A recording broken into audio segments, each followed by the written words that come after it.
on Drew Barrymore, why is it titled Drew Barrymore? Okay. What inspired it? And then kind of in relation to the rest of the album, does it relate to you as a person, or is it other experiences that you've delved in or your friends have shared with you that have kind of formed the whole 20-something controlled vibe? Yeah. So basically, Drew Barrymore, like when I think of like the movies that you watch, like at your sleepovers with maybe like a Girl Scout thing. Y'all have Girl Scouts here? Brownies. But brownies lead to Girl Scouts. It's supposed to be like brownies, Girl Scouts, cadets. Damn, y'all stop at brownies? Okay. Oh, that's so cute. Okay, well, it was like that.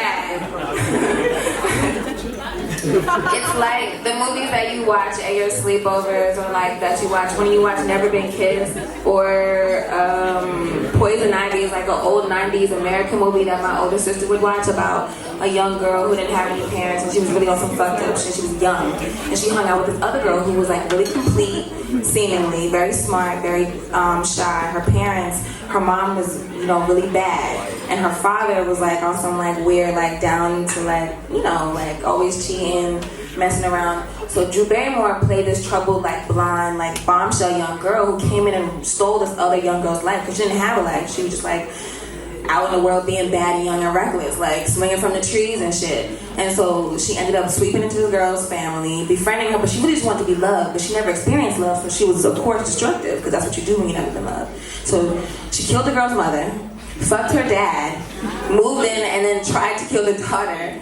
All of this, and that she was miserable the whole time, and like it was ended up dying in the end. But it was a weird, it's like a dark and bizarre like tale of Drew Barrymore. Her hair looks fantastic the whole film, and then the wardrobe was fine. Like when you see it, you'll understand. Like it's literally Tumblr, like in a movie in the 90s. This is the best of, but the moods of that, it was such an interesting dynamic. Then you think of Never Been Kissed, like she was Josie Grossi in high school, never popular, like literally like teased in every way. So now she's a journalist, she has to go back into the same high school, relive these same memories, try to recreate herself, but you're really not that different because you have these same experiences and very insecure, but like you try to put your big girl boots on and now you do this thing again, and like she goes through this whole process of like being an adult and being a woman. And then you think of Drew Barrymore, although being a white woman, of the white women of that time, you think about Sharon Stone, you think about Julianne Moore, you think about Michelle Pfeiffer.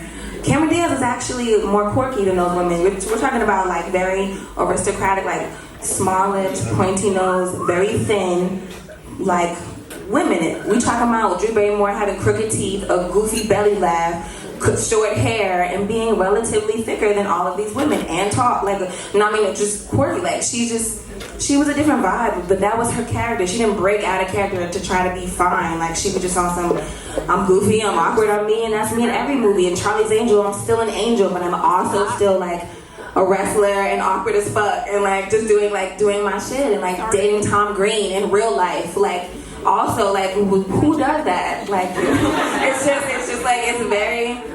I respected her. I thought she was just ill. And when I thought of the sound of that guitar and that bass line, I imagined a very sad, like Drew Barrymore in a 90s movie, just like kicking sand. And she lived a troubled life, if you know her real life. Like she went through a lot. So it's like, I don't know. I just saw those movies in my head.